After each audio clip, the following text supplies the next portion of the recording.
नमस्कार जय जगन्नाथ ओडिशा किचन को आपण मानक बहुत बहुत स्वागत। आज मुझे आसी आपण मानक पई कंचा आंबरू तैयारी बहुत ही गोटे सुआदिया चटनीर रेसिपी जोटा कि बिना तेल रे बनिबा सहित बिना खरारे बनिबो आ मात्र 8 ରୁ 10 मिनिट भितर बनिकी रेडी हे आ थरे बनईकी आप 6 मास पर्यंत स्टोर करके रखिपारे। बनइबार प्रोसेस बहुत ही सहज। ताले चलतु किभली प्रोसेस रे बनईची रेसिपीटी को स्किप न करी देखि नबा। से मुझे 6टा कंचा आंब ओजन रे देखा गले 500 ग्राम अच्छी आंब को ये मु काटिकी चोपा छड़ाइबा पूर्वर प्रथमे परिष्कार पानी रे भल भाव धोई नहीं। प्रथमे आंब को धोई नेबे तापर जाइकी ता देहरु चोपा को छड़ाई नेबे। आउ एठी जो चोपा को छड़ाइबे टिके डीपली छड़ाइबे जेमती जदि आंबर चोपा को टिके पतला करके छड़ाउछंती ताहले आंब चोपाटा जल्दी कला पड़ीजिवो। तेणु देखुते जमती मु छोड़ीची टिके सेमती डीपली छड़ाई नेबे। तो ये देखते छुरी साहाय्य ये आम आंब को 2 फाड़ करनबा। ये जेहेतु आंब देहरे टाकुआ नहीं तो अति सहजरे 2 फाड़ करनौची तार कष को बाहर करदेवी। जदि आंब देहरे टाकुआ हो जाए ताहले टाकुआ को बाद करके आपण बाहर करने आंब को। तो ये मुझे आंब को कोरी नहीं आपड़ चाहिए ग्राइंडर जार देकी पल्स मोड रे रही रही ग्राइंड करें ना चपर थिले से चप कर नहीं पारे। ये देखु 500 ग्राम आंब को मुझे भल बेस बढ़िया भाव में पूरा कोरी नहीं आउ कोराई आंब को मुझे गोटे बाउल देह को बाहर करदेवी। टिके बड़ जगह देकी देखिकी मुझे बाहर करी कहीं आमको अलग जिनस सब गोलेबार अच्छी। 500 ग्राम आंब पाई नहीं मुझे 250 ग्राम गुड़ लिक्विड वाला गुड़ नहीं आपड़ चाहिए गुंड गुड़ नहीं पारे। ता छड़ा मुझे अधा गुड़ नहीं आप जो हिसाब रे मीठा खाइबे से हिसाब रे देखिकी नेबे। अधा चामच नहीं हलदी गुंड स्वाद देखिकी दे देइछि लुण। एबे लुण हलदी गुंड आउ गुड़ को आमे बढ़िया भाव में आंब देहरे मिसईदेवा। आंब देहरे जितेबाला गुड़टा मिसब आंब देहरु पानी रिलीज हम आउ आंबर जो खट्टापणटा सेते आउ रहिबनी। तो ये देखो बेस बढ़िया भाव में मु आंब गुड़ को भल से मिसई नहीं आ मिसई सारा पर या आम 8 ରୁ 10 मिनिट पर्यंत रेस्ट रे छाड़ीदेवा। आज रेसिपी आम बिल्कुल भी तेल यूज करवानी।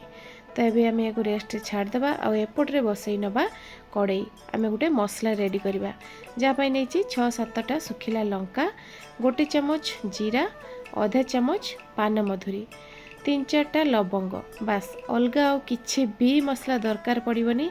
एइथिरे ही हमर मसलाटा रेडी हेबो। याको आमे हल्का भाजी नहीं कि ताको ठंडा करदेबा और ठंडा कर साला परे ग्राइंडर जार देह को देदेबा। 2 पिंच पाखापाखि हेंगू देदेबा बहुत बढ़िया बास्ना आसीबो। आउ याकू दरदरा करके टिके ग्राइंड करि आनिबा।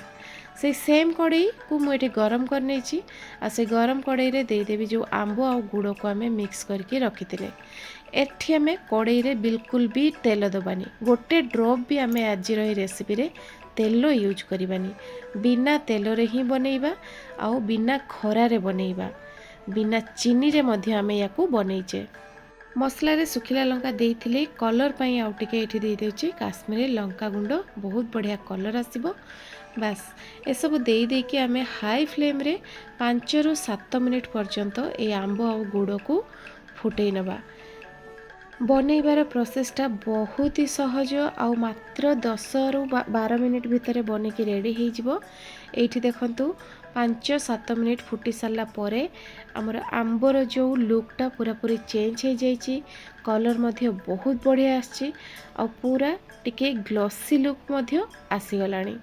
ये देखंतु 5-7 मिनिट हाई फ्लेम पर देखंतु पूरा अधा अधी आमर जो आंब गुड़ देहरु जो रस बाहर थिला पूरा अधा अधी सुखी जाइए। आ तार आंब आमर पूरा गोटा गोटा होइकी अछि, बेस बढ़िया देखा जाउची। किंतु आंबटा ये सिझिबार अच्छी आउ टिके तो सिझिबा पई आमे गैस रो फ्लेम को लो रे रखिबा। आउ 5-7 मिनिट पर्यंत आमे सिझेई नबा। तार भितरे जहाँ मॉइस्चर मध्य सुखी जीवो। ये देखंतु बेस बढ़िया भाव रे सुखी जाइए, पूरा परफेक्ट जेली टेक्सचर को आसी जाइए। आ सबुठार बड़ कथा है कड़ई रु छाड़ी जाउची। एठू आपण अनुमान करनेबे जे आपणकर ए जो आचारटा बहुत बढ़िया बनी आ परफेक्ट बनी। ଆପଣ ୟାକୁ ଚଟନି କହିପାରିବେ କିମ୍ବା ଆଚାର କହିପାରିବେ କିମ୍ବା ଜେଲି ମଧ୍ୟ କହିପାରିବେ। ଗୁଣ୍ଡ କରିକି ରଖିଥିବା ମସଲାକୁ ଦେଇଦେବା ଆଉ ଦେଇକି ୟାକୁ ଆମେ ମିକ୍ସ କରିନେବା। ବାସ୍ ଆମର ଆଚାରଟା ପୁରାପୁରି ରେଡ଼ି ହେଇଯାଇଛି। ଗ୍ୟାସ୍ର ଫ୍ଲେମ୍କୁ ବନ୍ଦ କରିଦେବା ଆଉ କିଛି ସମୟ ପାଇଁ ଆମେ ୟାକୁ ଥଣ୍ଡା କରିବା ପାଇଁ ଛାଡ଼ିଦେବା। କିଛି ସମୟ ଥଣ୍ଡା ହେଇସାରିଲା ପରେ ଏଇଟା ଅଟୋମେଟିକ୍ ଆଉ ଟିକେ ଗାଢ଼ ହେଇଯିବ, ଯାହାଫଳରେ ପୁରା ପରଫେକ୍ଟ ଜେଲି ଆଚାରର ଲୁକ୍ ଆସିଯିବ। ତ ଏଇଠି ଦେଖନ୍ତୁ 5-7 ମିନିଟ୍ ପରେ ଭଲ ଭାବରେ ଆମର ଆଚାରଟା ଟିକେ ଥଣ୍ଡା ହେଇଗଲା ପରେ ବହୁତ ବଢ଼ିଆ ଟେକ୍ସଚର୍ ହେଇଯାଇଛି ଆଉ ପୁରା ଗାଢ଼ ମଧ୍ୟ ଟିକେ ହେଇଯାଇଛି। ଆଉ ଦେଖନ୍ତୁ ପୁରା ସାଇନି କରୁଛି, ପୁରା ପରଫେକ୍ଟ ଆଚାର ଭଳିଆ ଦେଖାଯାଉଛି।